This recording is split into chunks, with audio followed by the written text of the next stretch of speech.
Buen día, buenas tardes en realidad, a todas y a todos los que están presentes. Yo soy Graciela Martínez, soy presidenta del Foro Internacional de Mujeres en la Argentina, IWF, y es un gusto recibirlos en este que es nuestro primer conversatorio del ciclo 2026. Gracias a nuestras socias, a todas las colegas y amigas y a los que nos acompañan en el día de hoy. Tenemos una invitada muy especial, la doctora Marta Lapid Bolosín. Ella es cordobesa, es especialista en neurociencias y en divulgación de temas científicos, como ella misma se autodefine. Muchas gracias, Marta, por acompañarnos hoy. La verdad es un placer, un gusto y un orgullo como mujer científica que hoy puedas estar con nosotros en esta charla sobre neurociencias para contarnos un poco este tema tan sumamente interesante como es, bueno, el cerebro, las decisiones que tomamos todo el tiempo, cómo influyen las emociones. Bueno, obviamente ver el cerebro fuera de lo que se considera en el laboratorio y en la vida cotidiana, en el trabajo, en nuestras relaciones, ver qué preguntas tenemos que hacernos hoy. Nos acompaña también, por supuesto, como moderadora nuestra querida socia, expresidenta Silvia Fesquet. Ustedes la conocen, y para los que no, ella es jefa de redacción del diario Clarín y también jefa del grupo de revistas del grupo Clarín. Así que gracias, Silvia, por estar con nosotros en esta charla. Así que yo las dejo a las dos para empezar, y lo único que quiero es recordarles que pueden enviarnos las preguntas a través del chat, que es la manera más prolija, más fácil. Y finalmente, ya que está Marta Antonelli, agradecerle a Marta también, querida socia, el contacto que nos hizo con Marta Lapid. Así que bueno, a ustedes. Muchas gracias nuevamente. Gracias, Graciela. Muchas gracias, Marta, que no te pude saludar antes. Muchas gracias por la presentación. Bueno, agradecemos nuevamente y le damos la bienvenida a la doctora Marta Lapid Bolosín. Ella es doctora en bioquímica por la Universidad Nacional de Córdoba, fue investigadora independiente del CONICET, profesora asociada en la Facultad de Ciencias Químicas. Desarrolló su trayectoria en neurociencias entre Argentina y Estados Unidos, lo que incluye posiciones en la Rutgers University y en la Weill Cornell Medical College de Nueva York. Ha dirigido tesis doctorales y ha publicado en revistas científicas internacionales. En los últimos años, la doctora Lapid orientó su trabajo hacia la comunicación pública de la ciencia y de la aplicación de la neurociencia en la vida cotidiana y profesional, que es básicamente de lo que vamos a hablar hoy. Ella es también especialista en comunicación pública de la ciencia y autora de artículos de divulgación en medios nacionales. Se dedica a acercar, podemos decir, la evidencia científica al mundo real, integrando lo que sabemos sobre el cerebro con cómo pensamos, cómo sentimos y cómo decidimos en la vida cotidiana. Hecha esta introducción, le damos la palabra a la doctora Lapid. Bueno, muchísimas gracias, y voy a empezar con la presentación porque esa foto dice mucho. Ahí vamos. ¿La pueden ver bien? Sí, perfecto. Buenísimo. Okay. Bueno, lo que están viendo ahora es una foto de enero del 2026. Y quienes son parte de este foro conocen a la doctora Marta Antonelli, es colega, es amiga, es tocaya y también es científica. Y hace muchos años que trabajamos en temas que en principio parecen distintos. Marta estudia el estrés en etapas muy tempranas de la vida, incluso antes de nacer, y yo trabajé durante años en estrés en adultos. Distintos momentos, distintos enfoques, pero una misma pregunta de fondo: ¿cómo responde el cerebro a lo que nos pasa? Por eso, ¿se ve bien? Perdón. Sí, perdón, lo único que, ¿por qué no lo amplías? No está pantalla completa en tu computadora, ¿no? Ahí sí. Ahí va, ahí va. Gracias, Marta. Claro, sí, por sí, favor. sí. Ahí va de vuelta. Gracias. Perfecto. Gracias, Martita. Entonces, con el tiempo, estas preguntas y las de muchos investigadores se fueron saliendo del laboratorio, porque, bueno, el estrés, las decisiones, las emociones, no son cosas que pasan solo en condiciones experimentales. Nos pasan todo el tiempo, impactan en cómo trabajamos, en cómo sostenemos lo que hacemos y también mucho en cómo nos cansamos. Y de alguna manera esta invitación que inicia Marta y que agradezco al comité del International Women Forum, también tiene que ver con eso, con llevar esas preguntas que nacen en la investigación a la vida cotidiana. Por eso hoy la idea es pensar juntas algo bastante simple, pero no tan obvio, como usamos y a veces exigimos de más a nuestro cerebro durante todos los días. Y no va a ser una conversación desde el laboratorio, sino justamente desde la vida real. Y también me parece importante que podamos conversar sobre algo más. Muchas veces interpretamos como malas decisiones o errores cosas que tienen más que ver como cómo funciona el cerebro en ese momento. Entonces arrancamos con esto. Ahora sí, miramos el cerebro. Esto que ustedes están viendo es una representación de un cerebro humano. Es un señor de mediana edad que está tranquilo dentro de un resonador. Se le sacan imágenes y se hace una reconstrucción en 3D. Forma parte de un proyecto científico internacional, el proyecto del conectoma humano, similar al del genoma humano. En este caso busca entender cómo está organizado el cerebro sano y cómo se alternan estas conexiones en distintos trastornos. Lo que se intenta es mapear exactamente eso, el conectoma, es decir, el conjunto de conexiones o de redes neuronales que conectan distintas regiones del cerebro, ¿sí? Porque desde hace varias décadas, más que pensar el cerebro como áreas aisladas, en donde cada una, ubicada en distintas partes del cerebro, cumple determinadas funciones, hoy lo entendemos como una red en constante interacción. Y esto es muy importante para lo que vamos a ver hoy, porque decisiones, emociones, hábitos, no dependen de una sola parte del cerebro, sino de cómo estas redes trabajan en conjunto.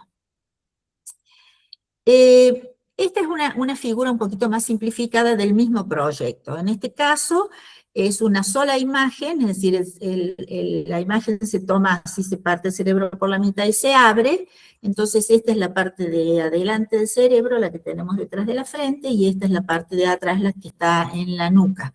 Es para mostrarles cómo se ve en finito, digamos, con un poco más de detalles, esto del conectoma humano. Es decir, redes, líneas, que son las que ustedes ven en colores, por supuesto nuestro cerebro no es en colores, que unen distintas regiones. Y los colores les indican la técnica que se llama tractografía, y los colores indican, digamos, las direcciones de esas redes neuronales. Y cuando hablo de redes, hablo de neuronas que tienen un cuerpo, que tienen un axón, que se van a comunicar con otra neurona y así sucesivamente. A nivel del cerebro, lo que tenemos adentro del cráneo, en general, los axones son bastante cortos, salvo aquellos que bajan por la columna vertebral hacia el cuerpo. Es interesante, le quiero mostrar acá, porque lo voy a repetir un par de veces, dos cosas. Una, que todo lo que está por acá, por encima, es lo que se conoce como corteza. Es decir, cuando ustedes abren un cerebro y ven todas esas circunvoluciones, que es lo que habitualmente vemos en una figura de un cerebro, en la parte de arriba del cerebro, la corteza, que como es tan grande, tapa el resto del cerebro. Esta es la parte de atrás, que es el cerebelo. Varias veces en mi disertación voy a hablar de esta primera parte, que es la que está detrás de la frente. Entonces, este tipo de redes,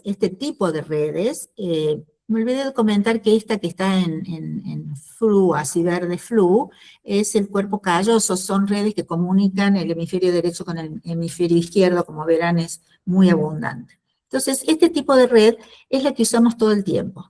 Es decir, no hay una única parte que haga cosas, sino múltiples áreas trabajando juntas.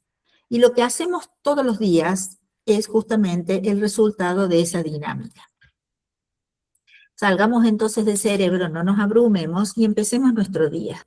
Uno se levanta y ya está decidiendo qué me voy a poner, qué voy a desayunar, qué voy a priorizar, y a lo largo del día vamos tomando decisiones todo el tiempo. Algunas son pequeñas decisiones y otras no tanto.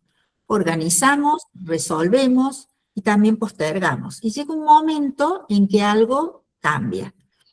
cuesta un poco más concentrarse, también dudamos más de lo habitual, aparecen cosas que empezamos a dejar, y aparece como una excusa o una explicación bastante común. Hoy no estoy enfocada, me está costando decidir, debería poder organizarme mejor para cansarme menos.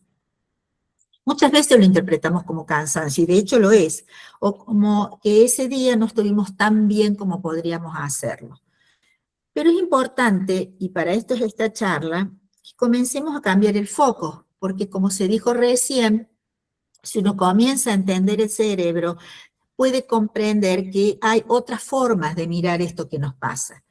Porque a lo largo de ese día, el cerebro ya tomó decenas, cientos de decisiones, ya sostuvo atención, reguló emociones, priorizó, resolvió, y todo eso evidentemente tiene un costo.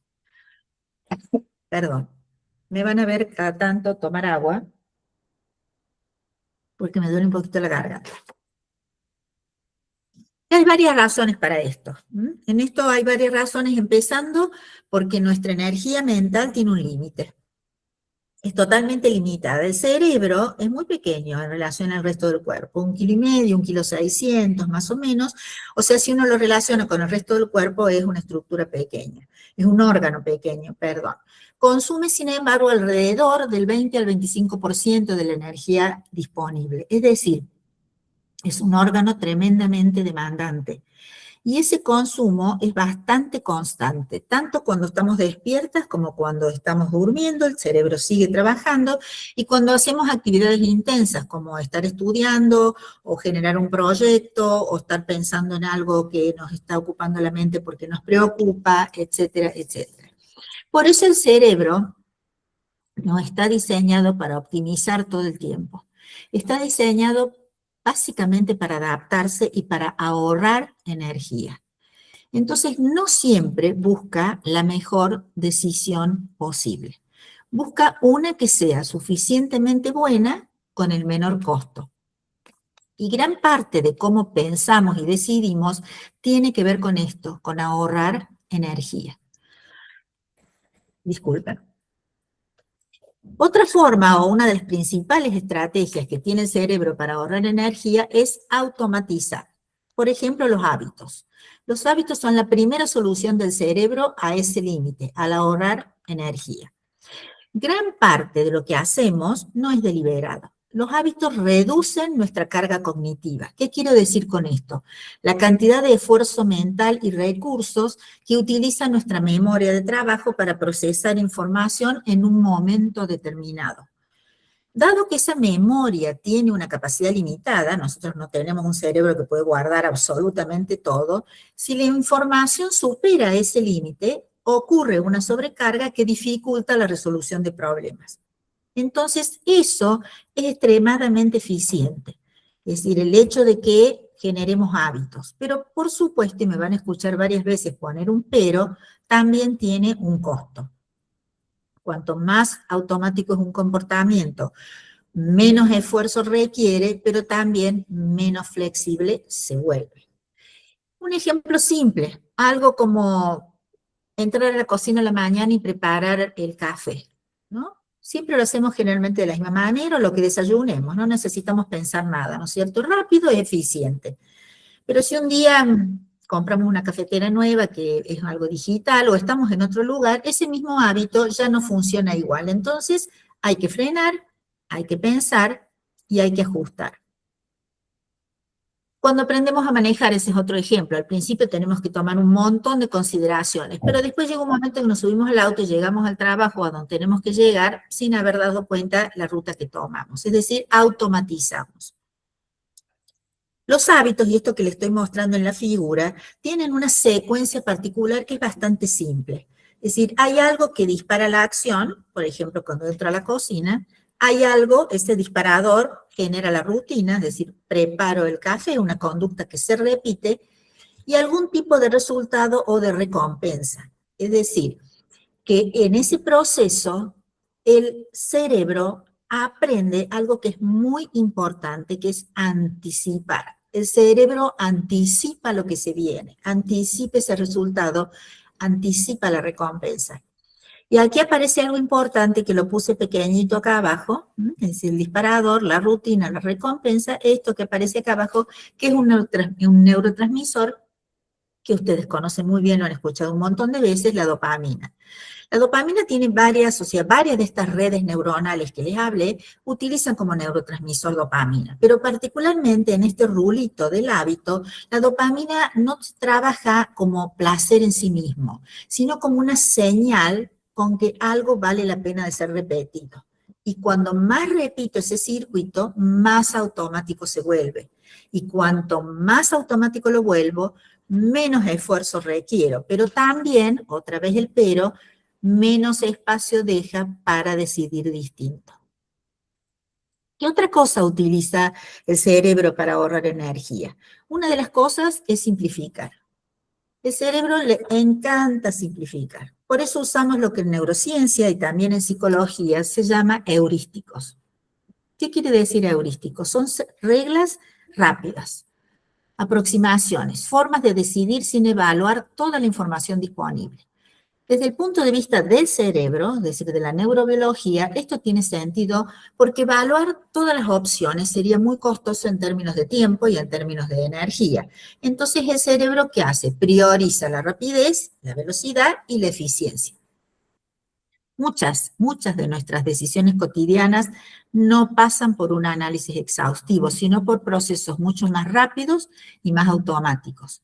Y no es que el cerebro funcione más rápido, no es que esas redes neuronales se comuniquen más rápidamente, que los neurotransmisores pasen más rápido, no, eso no es en sentido literal, sino que recurre a formas de procesamiento que requieren menos esfuerzo. Es decir, se apoya en patrones que ya están aprendidos. Cuando yo repito y repito algo y lo convierto en algo automático, esa red neuronal que me hace hacerlo es muy fuerte. Entonces, utilizarla tiene mucho menos costo porque se activa rápidamente que algo nuevo. Digamos que llega la noche y no tengo ganas de cocinar. Vamos a bajar al ruedo esto, más fácil. Y busco una aplicación de comida en el celular. Estamos eligiendo qué pedir, muchas veces no analizamos todas las opciones. No es que el cerebro tenga que elegir todas las opciones. Terminamos eligiendo un lugar que ya conocemos o algo que ya pedimos antes, no necesariamente porque sea la mejor opción, o a lo mejor sí lo es, sino porque nos resulta más familiar y porque nos reduce la incertidumbre. Esta palabra al cerebro le hace ruido. En situaciones de incertidumbre, como nombramos en la charla previa, como en la pandemia, en situaciones de incertidumbre, el cerebro tiende a simplificar y muchas veces se orienta hacia opciones que son más predecibles. Estos atajos funcionan bastante bien en muchos casos, nos permiten decidir rápido y sin sobrecargarnos. Entonces, si unimos todo esto, los hábitos, el ahorro de energía, muchas de las decisiones cotidianas no pasan por un análisis consciente, sino por procesos más automáticos. Y hay algo más que es central en todo esto, el grado de atención. Ahí no podemos procesar todo al mismo tiempo. La atención es limitada. Y cada vez que prestamos atención a algo, a veces no lo pensamos, pero es algo obvio, estamos dejando otras cosas afuera. Atender no es solo enfocarse, poner el foco en algo, sino que es también seleccionar y, por supuesto, descartar. Y el cerebro tiene sistemas que priorizan esto, que priorizan qué información la vamos a poner en foco y cuál va a quedar en un segundo plano. A esto, en neurociencia, lo llamamos atención selectiva. Y funciona, hay modelos que lo utilizan como un cuello de botella, es decir, si nosotros, ustedes piensen, procesáramos todos los estímulos que nos vienen de afuera, estímulos sensoriales al mismo tiempo y con la misma intensidad, el sistema se terminaría colapsando, ¿no? El cerebro, para eso, utiliza dos tipos de mecanismos. Un mecanismo que lo llamamos de arriba a abajo. Utiliza lo que tenemos acá atrás de la frente, la corteza prefrontal, por ejemplo, un área clave para tomar decisiones. Está muy desarrollada en el cerebro humano, muy desarrollada, es parte de nuestras funciones ejecutivas, lo que nos diferencia de los animales inferiores. Entonces, esa corteza prefrontal es el área del razonamiento. Decide conscientemente enfocarse en algo. Por ejemplo, escuchar esta charla. Pero puede ocurrir que esa atención que tenemos se interrumpe o sea secuestrada por un estímulo externo. De pronto sentimos en este momento un ruido, un trueno o algo que está pasando, algo inesperado, y la atención queda secuestrada. Hay, por supuesto, estructuras en el cerebro que trabajan para eso, que no las vamos a nombrar. Pero si nosotros sumamos hábitos que automatizan, atajos que simplifican, y una atención limitada, esa atención también es una forma de regular ese costo. Si yo estoy leyendo un mensaje en el celular, lo más probable es que no registre lo que está pasando alrededor.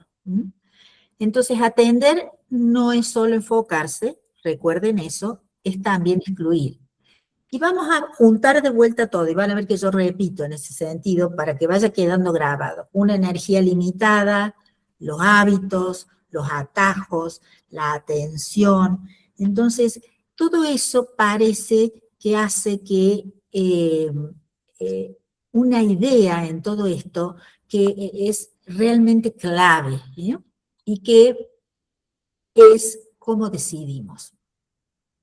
Todas las diapositivas anteriores, los slides anteriores tenían mucho azulcito. A partir de ahora, las 3 próximas tienen como una rayita naranja, porque quiero utilizar lo que les estoy contando para esto que es tan importante. En función de todo esto, decidir tiene un costo.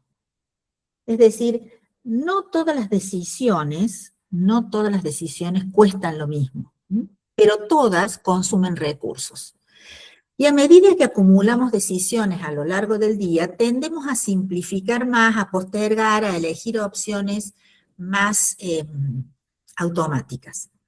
Y hay algo muy presente hoy que suma a ese desgaste, y que estoy segura que todas las que están escuchando van a decir, eso a mí me pasa. Esto de hacer muchas cosas al mismo tiempo, lo que solemos llamar el multitasking o la multitarea.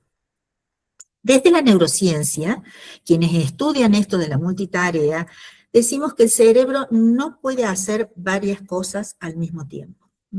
No puede hacer cosas en forma paralela de manera eficiente. Lo que hacemos es ir cambiando de una tarea a la otra, es decir, fragmentamos. Esto se llama conmutación de tareas o task switching. Y cada cambio, cada vez que cambiamos de tarea, no es algo neutro. Implica frenar una tarea, sostener otra y retomar después. Es decir, no solo hacemos muchas cosas, estamos entrando y saliendo de tareas todo el tiempo. Y eso también consume recursos, consume tiempo y consume energía metabólica. Aunque no siempre, mejor dicho, casi nunca, lo percibimos como un esfuerzo. Supongamos que estamos recibiendo un mensaje que tenemos que leer. Estoy en la cocina mientras estoy cuidando que no se me queme la comida y estoy al mismo tiempo cuidando a un niño. Entonces, cuando tenemos que hacer esto, es decir, este multitasking, en un momento determinado, no solo es leer el mensaje, sino que hay que contestarlo. Y hay una interrupción, y luego hay que cambiar, y luego hay que retomar. Y cuando esto se repite muchas veces a lo largo del día, el costo se va acumulando. El intento constante de realizar multitarea, aunque no lo crea, tiene efectos medibles en la función del cerebro y en la estructura del cerebro. Es decir, hay laboratorios de neurociencia cognitiva que estudian eso. Y yo les traigo solo 2 ejemplos que son algo que es muy común. Uno es el cortisol. Ustedes saben que el cortisol es una hormona, es un esteroide, que lo producen unas glandulitas que están arriba de los riñones, las suprarrenales. Normalmente a la mañana cuando nos levantamos hay un aumento del cortisol que nos pone en funcionamiento. Y eso empieza a declinar a la hora que nos tenemos que ir a dormir, ¿sí? Pero cuando estamos en este cambio de alternancia constante, se genera un estrés biológico, es decir, hay un aumento del cortisol y también de adrenalina. Eso hay que tenerlo en cuenta. Otra de las cosas importantes es que hay gente que estudia el multitasking relacionado con la productividad. Costo de conmutación se llama. Cada cambio puede llegar a reducir, y ojo que pongo el puede, yo diría reduce, pero yo le pongo el puede adelante porque nunca hay certezas en la ciencia, reduce la productividad hasta un 40% debido al tiempo en que el cerebro necesita para reenfocarse. Entonces, cuando al final del día, como dije al principio, tenemos que resolver algo simple, a veces se nos vuelve difícil. Y no es solo por la cantidad de decisiones, sino también por cómo lo fuimos interrumpiendo. Entonces, el multitasking, hacer todo al mismo tiempo, tiene costo, fragmenta la atención, aumenta el esfuerzo, y esto no es gratis. Y yo no doy consejos, es decir, no puedo decirle no lo deje hacer, porque esto, porque lo otro, nunca lo hago, no está en mi formación a hacerlo. Pero sí les digo que no siempre podemos hacer menos. Y fíjense que le puse no y menos, negación y negación. No siempre podemos hacer menos, y es cierto. Es decir, en nuestra vida cotidiana, ¿cómo hacemos para hacer menos cosas? Pero sí podemos ser un poco más conscientes de cuándo cambian, cuántas veces cambiamos de tarea. No siempre podemos hacer menos, pero si nosotros entendemos que cada cambio tiene un costo, quizás cuando estamos haciendo todo eso, cuando estamos atendiendo el teléfono frente a la computadora, escribiendo un artículo para el diario, y de pronto tenemos ganas de un café, pues no tomemos el café en esas mismas circunstancias. Preparemos el café, acerquémonos a una ventana, tomemos el yogur que necesitamos en ese momento y cambiemos de ambiente un ratito. Algo ayuda. ¿Qué otra cosa es importante y vuelve a tener la figurita naranja ahí al lado? El contexto decide con nosotros. Otro dato importante en nuestra toma de decisiones es que no decidimos en el vacío. Decidimos en contextos que ya están organizados, muy organizados. Y desde lo neurobiológico el contexto no es solo un escenario, es una variable que el cerebro usa para asignar valor y significado a las distintas opciones que tenemos. Es decir, en la toma de decisiones depende de redes que integran lo que pasa afuera, es decir, lo que Aristóteles nos dijo que teníamos 5 sentidos, más 2 más muy importantes que hemos agregado desde la neurociencia desde hace muchas décadas. La interocepción, es decir, nuestro estado interno, y la propiocepción, que es dónde está nuestro cuerpo en ese momento. Hay otros más que no tienen que ver en este caso. Entonces, la toma de decisiones integra lo que viene de afuera, perfecto, junto con nuestro estado interno. Por ejemplo, algo súper simple, el valor de una misma opción cambia según el contexto totalmente. No es lo mismo elegir o decidir qué comer cuando tengo hambre que cuando no lo tengo.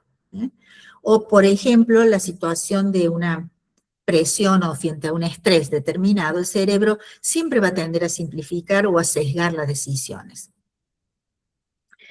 Y antes de tomar una decisión, hay una cosa muy importante. El cerebro va a tratar de recuperar experiencias previas, nuestra historia personal antes de tomar una decisión. Algo que está en nuestro cerebro, y también posibles escenarios. Una característica que es muy humana, que nosotros podemos mirar a un futuro inmediato o a un futuro más lejano. El contexto funciona entonces como un filtro que determina cuál de estas cosas se activan. Si las experiencias previas o si los posibles escenarios, y lo va poniendo en la balanza.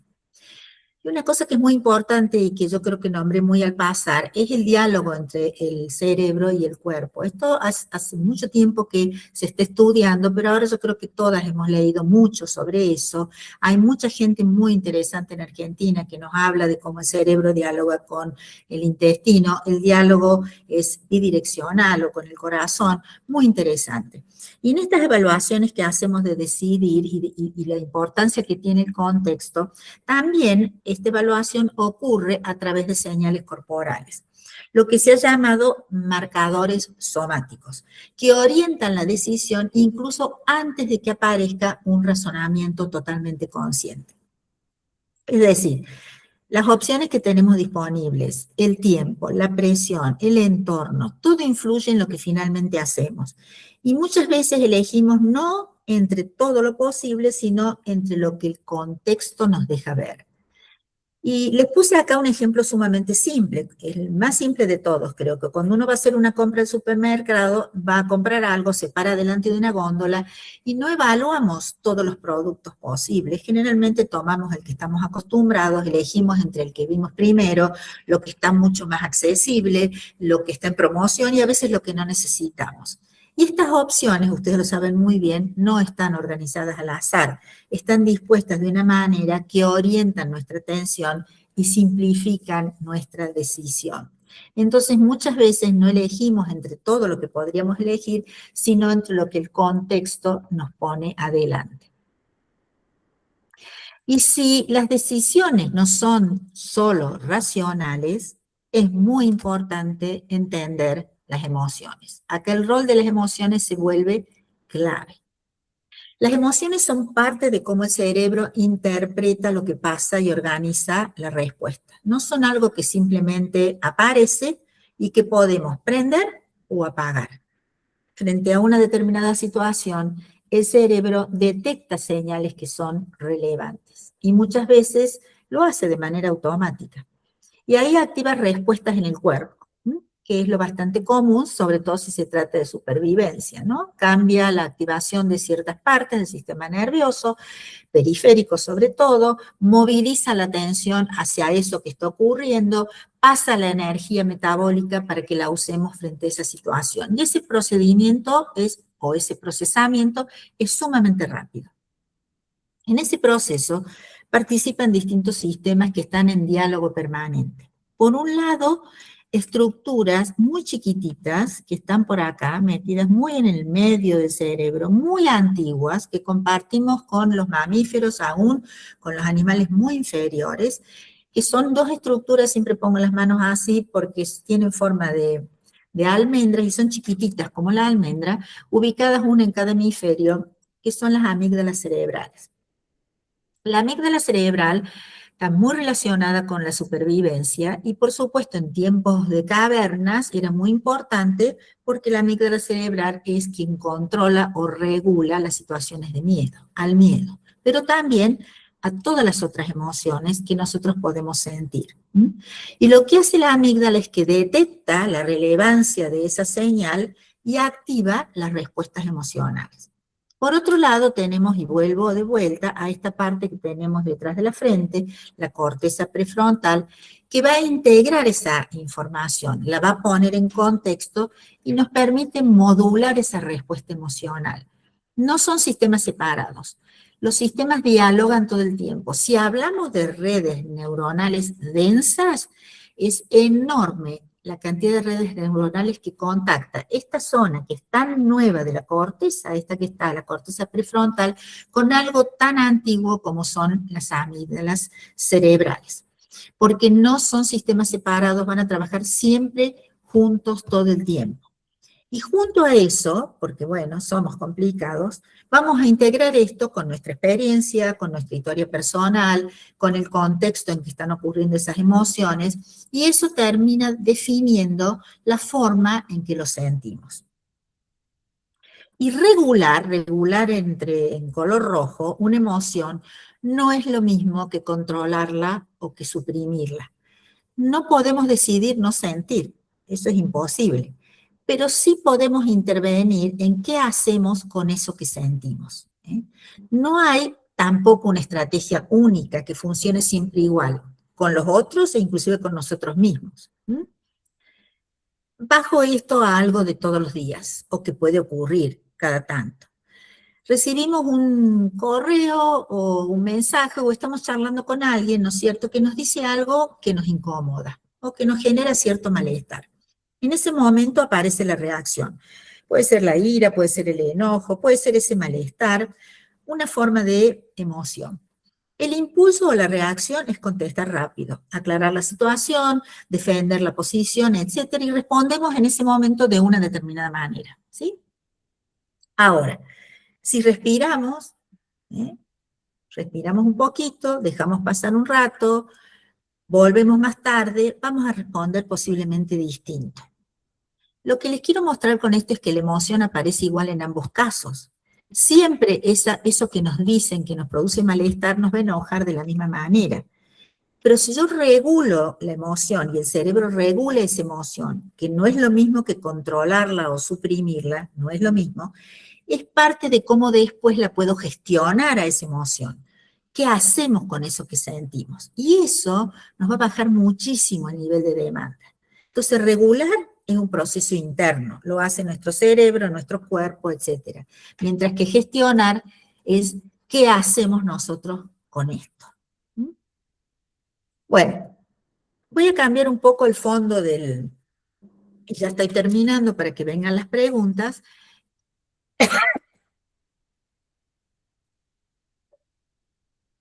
Perdón, me he portado bastante bien porque he tosido toda la mañana. Cambiar los hábitos, cambiar estas cosas que nos molestan, cambiar ciertas formas en nuestra vida cotidiana que se nos ha transformado en una demanda que queremos modificar. Cambiar es muy difícil porque cuesta cambiar.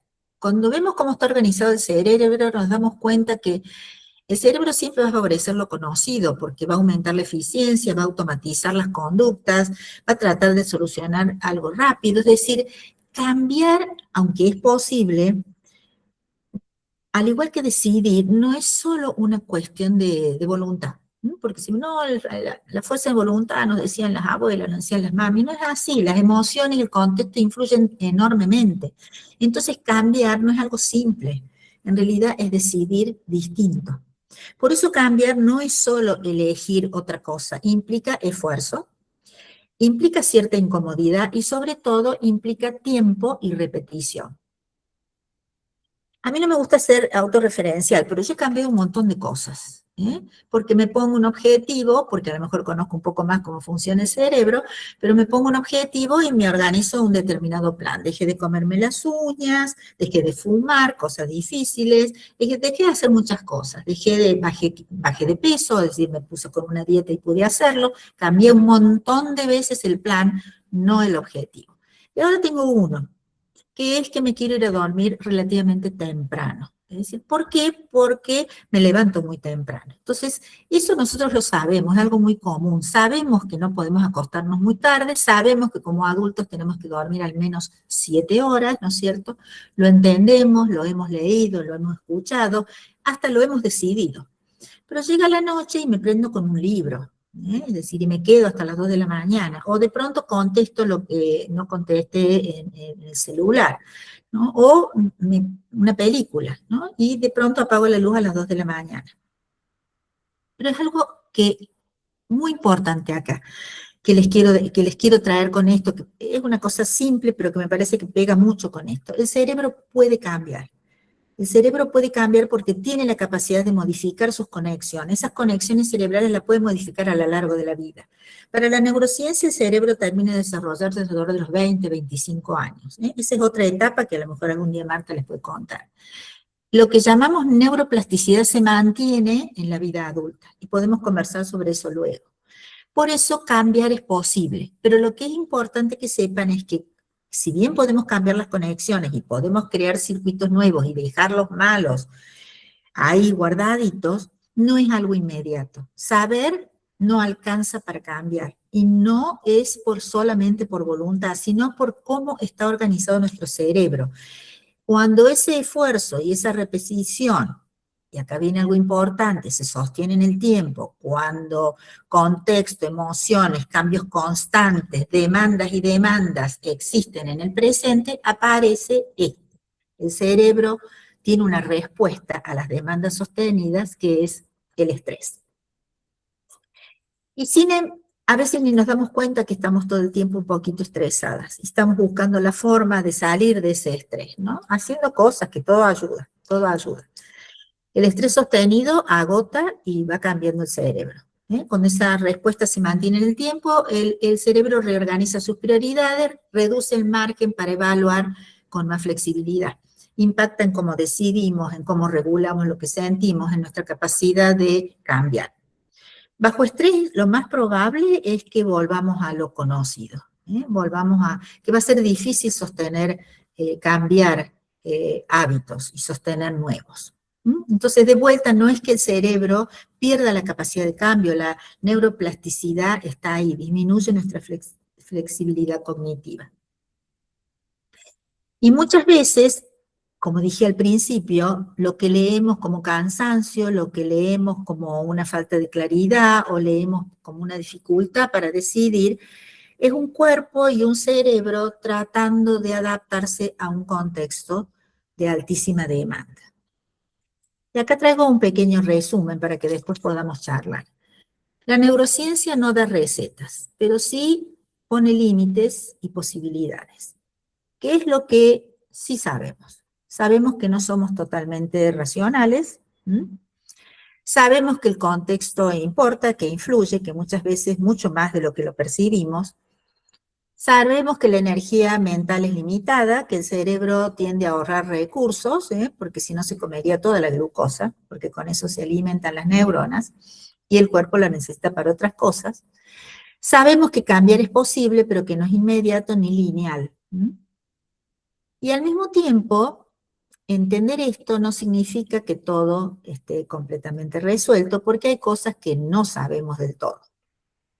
Por ejemplo, no sabemos que si hay una forma única o universal a aplicar esto a todas las personas.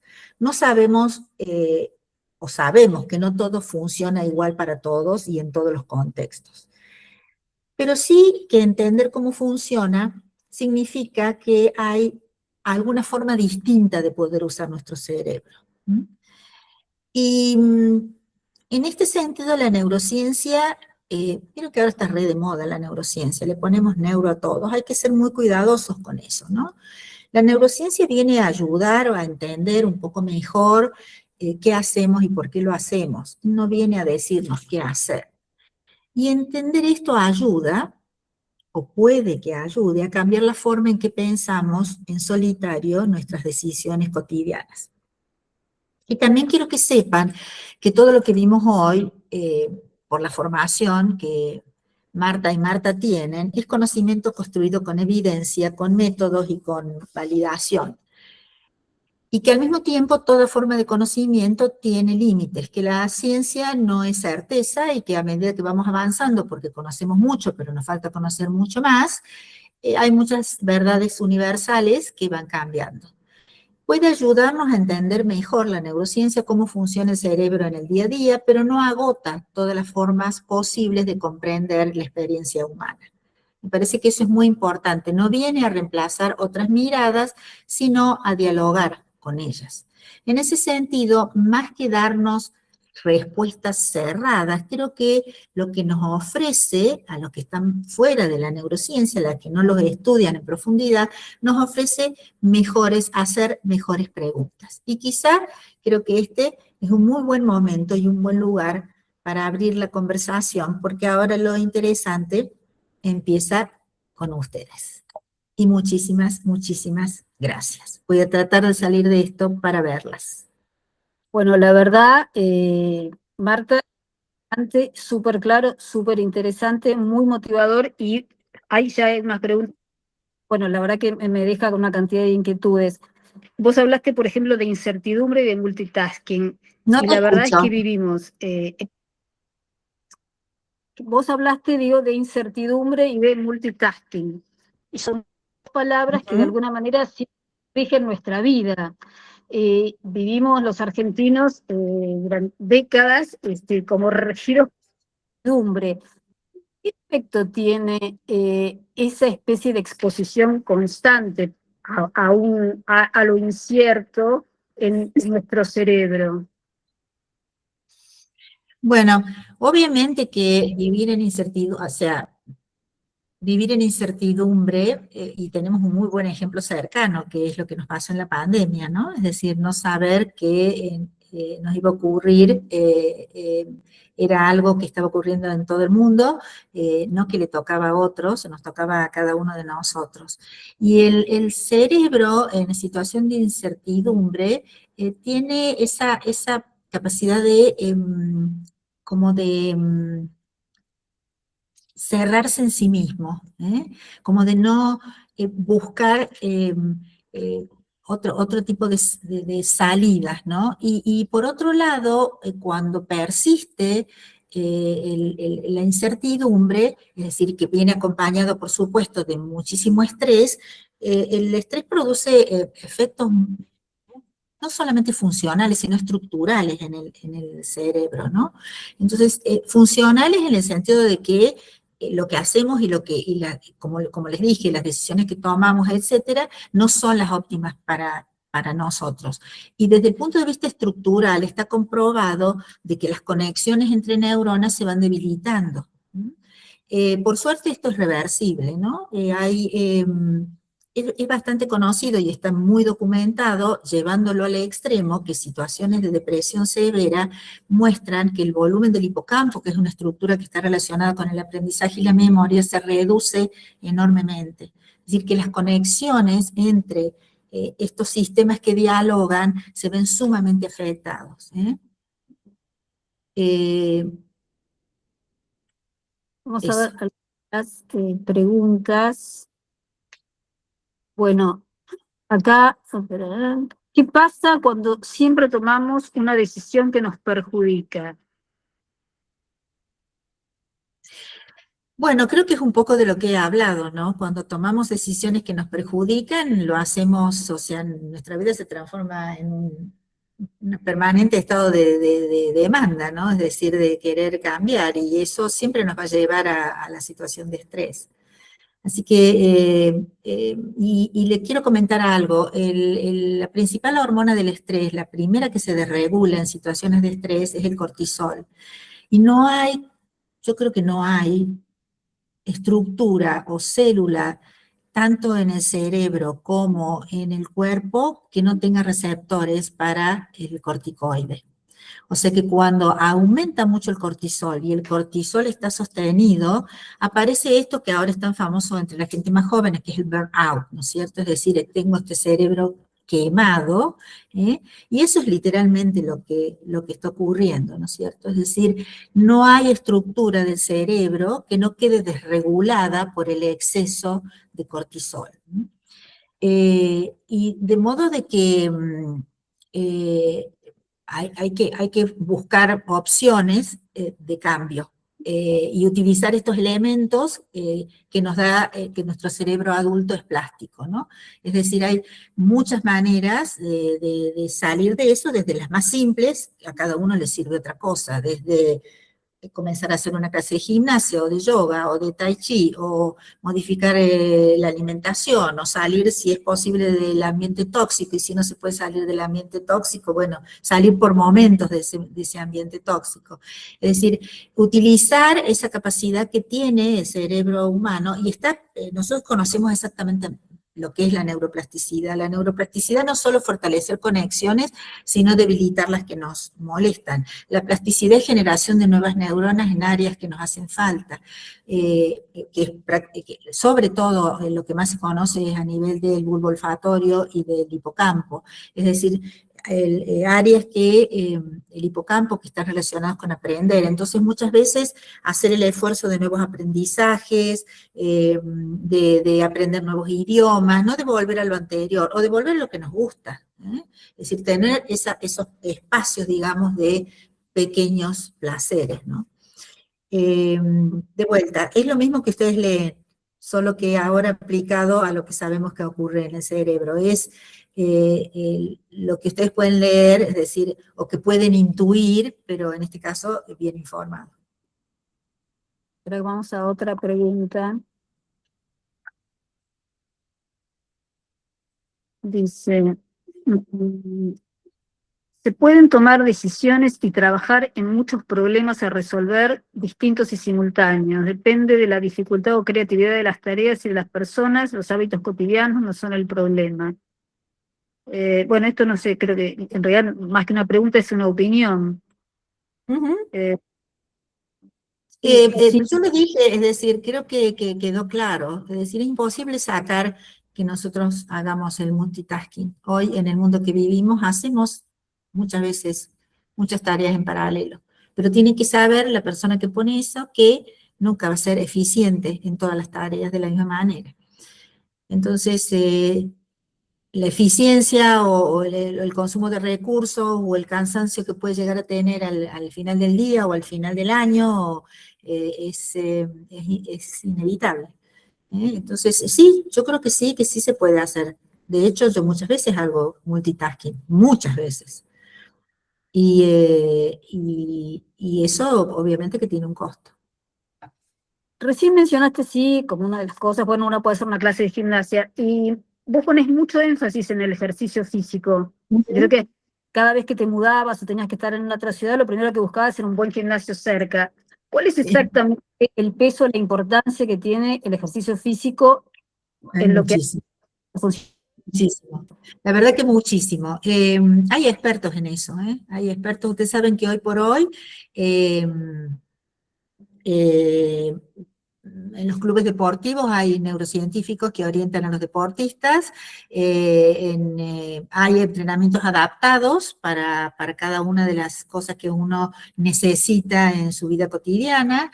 Yo creo que la actividad física genera, bueno, además de todo el impacto que tiene o beneficios que para la oxigenación, para la creación de conexiones neuronales, para la interacción social, un tema que no toqué y que es súper importante, es decir, a una determinada edad, el contexto de interaccionar con personas de la misma, del mismo grupo etario, digamos, es súper importante, más allá de que tengamos familias y nietos y la conexión fuerte con amigos, separarse de elementos tóxicos. Y junto con, yo creo que la actividad física hace eso, ¿no? Es decir, produce una activación del cuerpo que, bueno, que llega definitivamente, dialoga con el cerebro.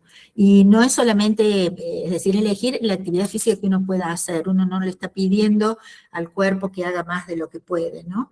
Pero siempre un poquitito más viene bien, ¿no? Un poquitito más viene bien. Entonces está bueno bailar, fantástico, bailar, elegir formas de danza, puede ser pilates, puede ser una caminata. Caminata, por ejemplo, estaba leyendo y de pronto escribí justamente ayer un posteo, un artículo relacionado a que cuando uno hace actividades que son rutinarias, como la caminata, lo sacan del pensamiento y aumenta la creatividad. Muchas veces cuando uno está con algo que no termina de salir, ¿no?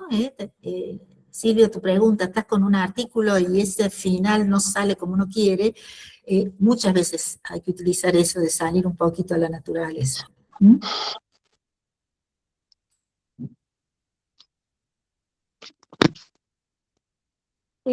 Otro tema del que se suele hablar mucho es de cómo funciona el cerebro del hombre y de la mujer, si hay diferencias, etc. ¿Qué dice la neurociencia con respecto a esos funcionamientos? La miro mi amiga, mira, yo te voy a contestar mi opinión, pero después le vas a abrir el micrófono a la Marta Antonelli, que te va a decir exactamente lo contrario. Marta estuvo acá, esa foto que ustedes vieron, es una foto de enero del 2026, que Marta estuvo acá en mi casa, somos muy amigas y muy viajeras las dos, nos encanta viajar juntas también, y comer rico. Y estuvimos charlando, mira, yo estaba sentada acá exactamente donde estoy, y Marta estaba ahí, y hablamos de ese tema, ¿no?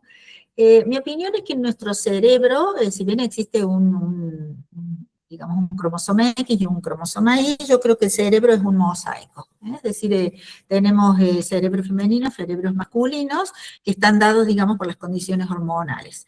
Pero puede haber ciertas modificaciones a eso porque hay grises. Es decir, yo considero que hay grises en el cerebro y que esos grises no hablemos de patología, no hablemos hablemos de elección. Entonces, en esos grises puede existir es decir, no creo que haya necesariamente cerebros rosas y cerebros celestes. Y en serio, ponle el micrófono a Marta para que te comente si quiere, no la voy a presionar, lo que piensa ella al respecto. Y me encantaría escucharla porque estoy hablando sola. Así que más vale que abran el micrófono y comenten ustedes qué es lo que piensan.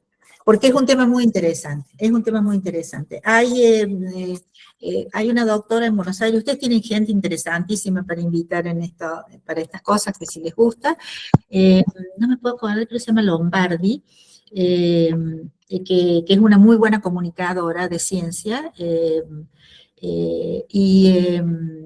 y ella trabaja mucho este tema, trabaja mucho el tema de los cerebros celestes y rosas, mejor que yo. Ahora el desafío quedó planteado, así que Marta Antonio, te escuchamos. Perdón, Martina. No hay problema. Lo que pasa es que es un tema que yo creo que merece un conversatorio aparte, porque es un tema interesantísimo, con muchas aristas. Agregando un poco a lo que Marta dijo, si bien a nivel, yo podría decir que a nivel inteligencia no es que haya una diferencia entre hombre y mujer, pero el cerebro es lo mismo, pero eso que a veces se pretende decir. Pero sí hay áreas que se llaman dimórficas, donde el cerebro de la mujer y el cerebro del hombre no son iguales, porque, como dijo Marta, responden a un baño hormonal que recibió desde el momento de la concepción, y sobre todo en los últimos meses de embarazo. Entonces, es como que hay una diferencia, y por eso, digamos, se dice esto de que las mujeres podemos hacer mucho más multitasking que el hombre. Hay un montón de cosas, las emociones las manejamos diferentes, y bueno, y nosotros, por eso le digo, esto da como para un conversatorio entero, lo hemos visto incluso en las propias ratas, digamos, donde producto del estrés prenatal había cambios en ese cerebro, y entonces respondían diferente. Así que la verdad es que es un tema interesantísimo que no tiene hoy en día las respuestas cerradas, hay muchísima por todavía, sobre todo en el tema, que sí es un tema muy, muy discutido, el tema de las elecciones que puede hacer la mujer o el hombre. Bueno, es un tema complejo para desarrollar ahora, donde, bueno, hay muchos que sostienen que es algo que viene dado por el cerebro que esa persona tiene, de acuerdo a su contexto, a su experiencia, al estrés que sufrió la madre durante el embarazo, un montón de cosas, y otros que dicen que en realidad es el medio ambiente el que ayuda, y otros que no. En fin, todavía no está resuelto esto, pero sí da como para que en algún momento lo desarrollemos. Lo podemos hacer juntas, Marta, si quieres. Con Lombardi. Con Lombardi, porque es muy importante. Lo que sí es importante es llevarnos este concepto de que los cerebros son diferentes por el baño hormonal que han recibido, en la forma de procesar muchas veces las emociones, por ejemplo, y que, bueno, y que todavía no está todo dicho con respecto a esa diferencia entre hombre y mujer. Lo que sí quería agregar, digamos, ya que estoy con el micrófono abierto a lo que Marta dijo, más que agregar es traer un concepto que también está muy, muy discutido, muy debatido, con la mitad de la biblioteca a favor y la mitad en contra, digamos, y hemos discutido esto con Marta también, y es el tema del libre albedrío, que es un tema muy, muy controvertido, porque de acuerdo a lo que Marta estuvo contando, podíamos llegar a pensar que en realidad no somos totalmente libres.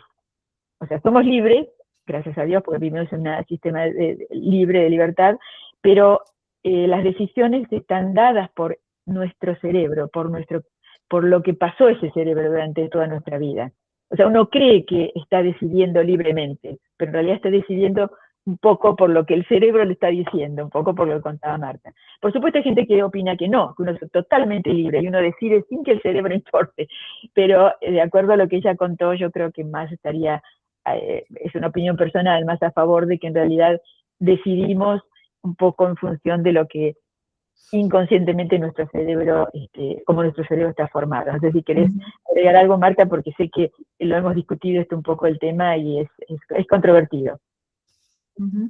No, yo estoy de acuerdo, yo siempre digo, bueno, que si uno tiene que mostrar lo que es, digamos, consciente, es la puntita del iceberg, y después está todo lo de abajo, ¿no? Es decir, entonces, obviamente yo acá lo hablo desde eso, desde el cerebro, pero creo que al final dije una frase en donde dejé un poco abierto, ¿no? El hecho de que, digamos, uno esto no es una única verdad, es decir, hay otras disciplinas. De hecho, hoy por hoy no hablamos de neurociencias, hablamos de neurociencias, porque incluimos un montón de otras, ¿no? Desde la psicología hasta la genética y hasta la computación, es decir, es como que no nos quedamos encerrados en esto del cerebro. Pero sí, creo que de alguna manera, y no es una creencia, ¿no? Quizás sea un sesgo, ¿no? Es decir, de siempre buscar en mis búsquedas de lectura que haya una base neurobiológica, porque yo creo que cuando nos anestesian, se acabó. Cuando nos dormimos, bueno, más allá del momento que soñamos, bueno, no, está el cerebro, pero eso. Es decir, sigo pensando de que no decidimos en forma libre, pero bueno, sí, es un tema, es un muy buen tema. Para Chicas, yo tengo 10 minutos, tengo una reunión en un ratito, así que, bueno, tenemos 10 minutos más. Grace, tenés la mano levantada. Sí, bueno, no sé, me quedé pensando en este tema que recién hablaron, muy filosófico, por otro lado, que ya entramos en otro terreno súper interesante para abordarlo en algún momento, sobre todo porque, bueno, a ver, separar todo lo que es nuestra experiencia, nuestras vivencias y demás, de lo que pensamos en ese momento, justamente uno es un todo en relación a lo que ha sido durante toda la existencia, más allá de todos los cambios, como bien decías hoy, que uno va ejecutando durante la vida, ¿no? Pero yo lo que quería preguntarte, y me quedé un poco con lo que decías de cómo generar estos nuevos sistemas neuronales, ¿no?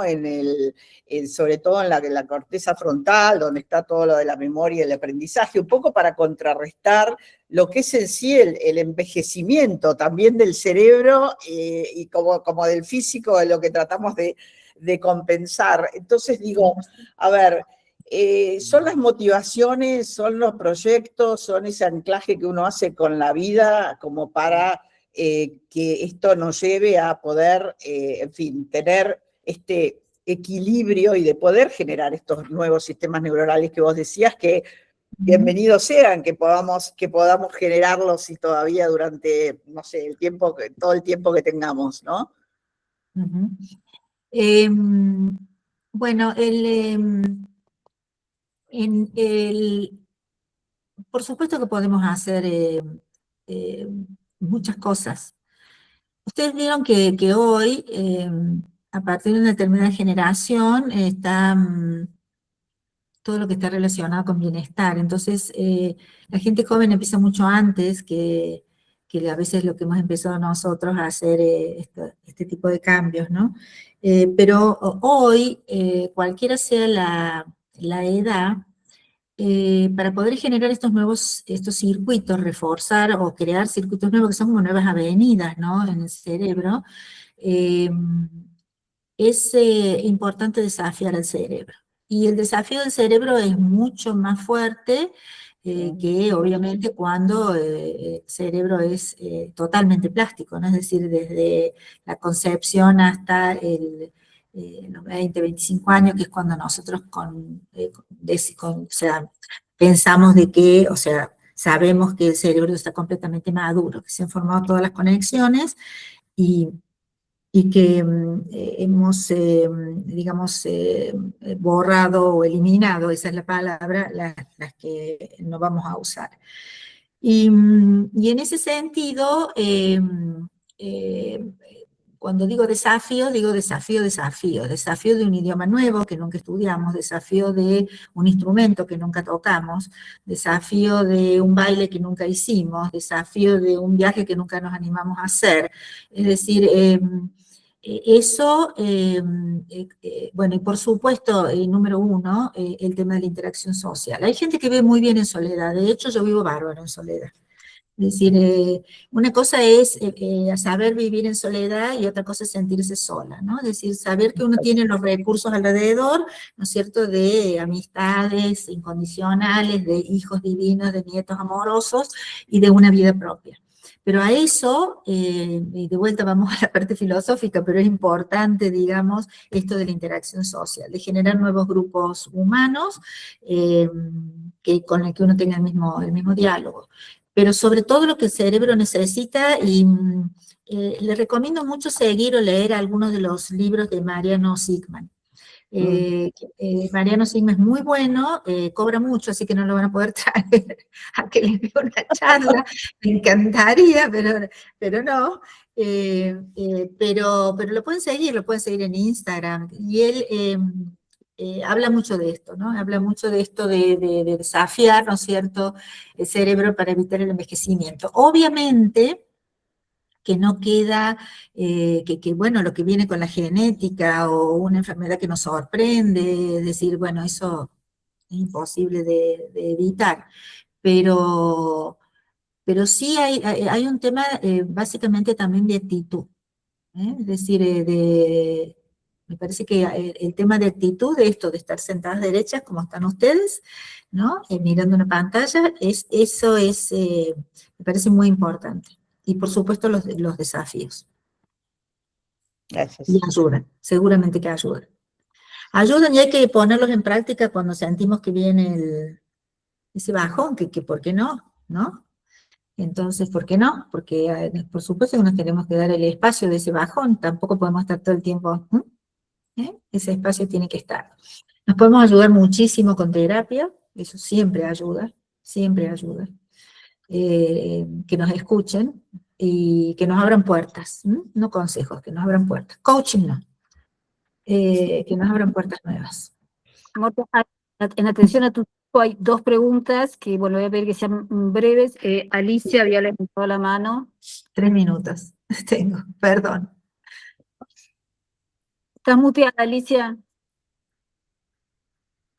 Valiosísimo escucharte. Gracias. Gracias, sí, sí. Recién le escribí a un colega cordobés, le dije, Ari Lapid, le dije, estoy escuchando a una neurocientífica maravillosa, tiene acento cordobés y se llama así, me dijo, es mi tía favorita. ¿Quién es? Bueno, Ari Lapid me lo dijo. Qué gracioso. Fuera de Claro eso, que sí. le acabo de escribir para decírselo. Mi tema, y más con el avance de la edad, es, a veces me cuesta mantener el foco, pero de una manera brutal. Son tantos los estímulos, Dios mío, tantos permanentes. Yo soy graduada en multitasking, todo el día me levanto a la mañana y mi día es como ¿vieron, chicas, el tablero de un avión con todas las lucecitas? Me vuelvo loca y es permanente, y cada vez me tira una cosa a la otra y me cuesta volver a mi foco, pero cada vez más, a un punto que me preocupa. Eso quería compartir con ustedes. Me preocupa. ¿Hay alguna receta? ¿Hay algo? No doy consejos. No doy consejos. Cada uno. No sé, escuché recién, coaching no, terapia sí, lo acabo de escuchar. No, me parece que es importante, no, porque de hecho creo que lo que hace es ayudar a poner un cierto orden. Uno lo puede hacer sola, ¿no? Pero creo que nos pasa a todos, ¿no? Y ese saber cuándo poner el límite, ¿no? Eso es muy difícil. Cuando uno de pronto, y bueno, y ahora con esto de si tienes redes sociales, yo tengo una amiga que es científica que no tiene redes, y entonces para poder decirle, mira tal cosa, porque nos comunicamos por la literatura, que a las dos nos gusta mucho, y por la ciencia, por supuesto, y entonces le digo, decile a Gaby, que es su hija, que te muestre lo que estoy viendo en Instagram, y ella me dice, no voy a entrar en redes, porque realmente te consume una cantidad enorme de tiempo, y te distrae bárbaramente. Y eso es bastante difícil, porque creo que el punto es, te digo, Alicia, es que somos curiosas.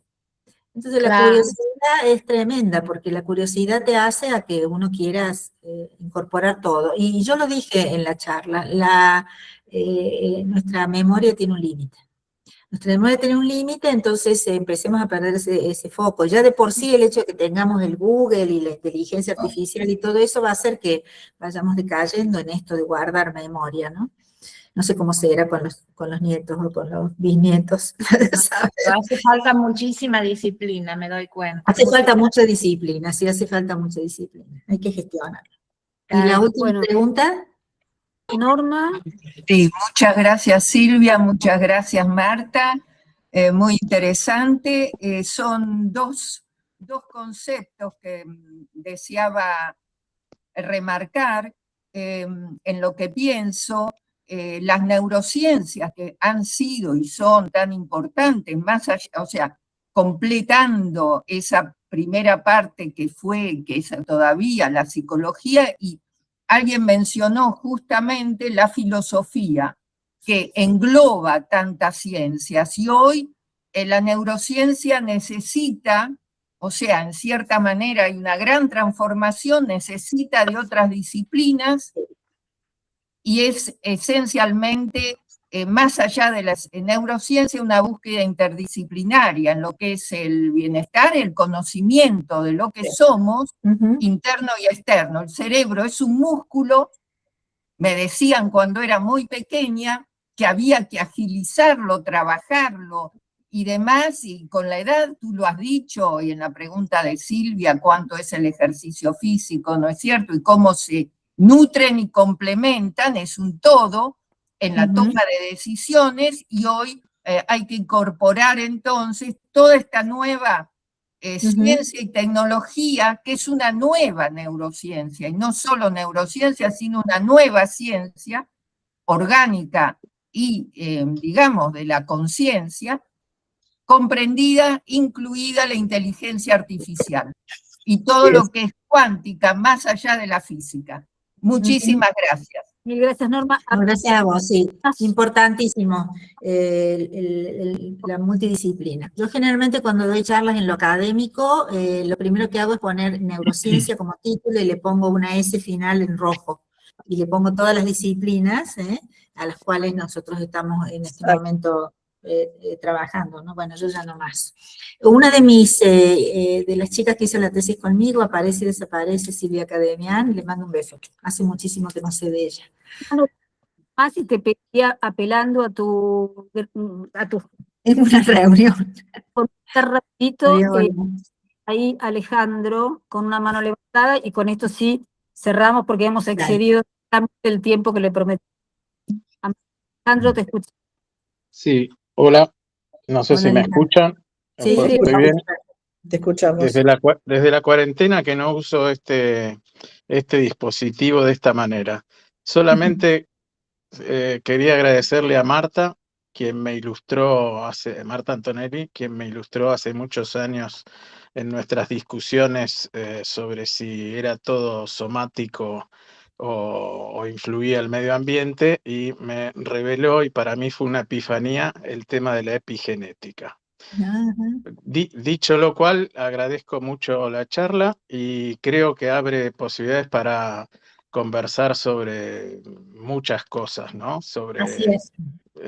Y una que a mí me surge siempre cuando se habla de estas cosas es, ¿dónde está el pensamiento?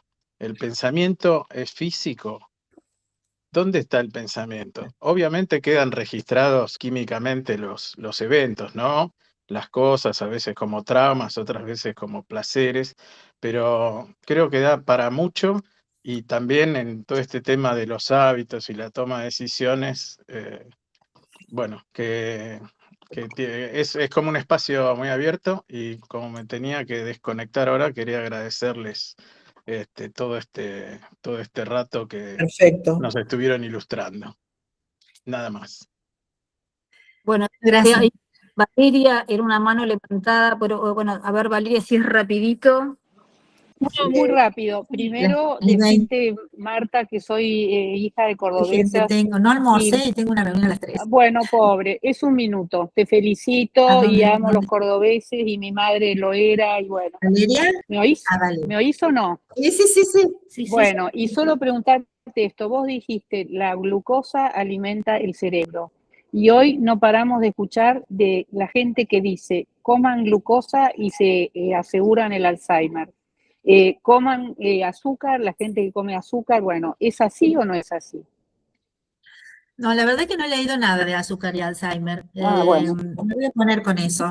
Pero cuando me refiero, vos sabés que la glucosa metabólicamente en el cuerpo la podés obtener de todo De lo que otras comes. cosas, sí. Claro. Sí. O sea que el cerebro siempre va a tener ese 20-25% que necesita. Pero también, Pero por no- ejemplo, en este momento ¿por qué no? Lo voy a anotar a eso de la glucosa. Y también voy a anotar para una próxima charla hablar un poco de esto del pensamiento. Hoy no tengo tiempo. No importa, Pero, bueno, pero pero nada, si supieras de algo, vos que tenés no, tanto podría contacto, contestarlo rápidamente. No, la verdad que no. bueno, Lo que sí estoy leyendo mucho y pueden, es el tema de la vacuna del herpes zóster y el Alzheimer. En eso sí bueno, estoy leyendo un montón de papers y bueno, La alguna vez vacuna bueno. la vacuna, la nueva vacuna para el herpes zóster, y parece que le están encontrando, no hay nada, necesito leer mucho más. Bueno, te felicito, estuvo espectacular tu charla, Bueno, aprendimos gracias, muchísimo gracias. y a la otra Espero no haber Marta hablado también. súper rápido, yo soy de hablar muy Bueno. rápido, pero bueno. No, estuvo espectacular, te felicito y Excelente. a vos Silvia también. Bueno, Gracias. Bueno, Gracias, gente, gracias por la hasta invitación. pronto. Un placer. Marta, pronto. agradecerte Chao. una vez más. Gracias por todo y por todos los disparadores. Y lo último, ¿lo pueden seguir a Marta, por favor, en Ciencia con Cerebro en Instagram? Sí. Así Eso. pueden encontrar Ok. muchas cosas de ellas. Gracias de nuevo. Muy No, generoso. gracias a vos. Adiós. Que Chao, estén bien. muchas gracias.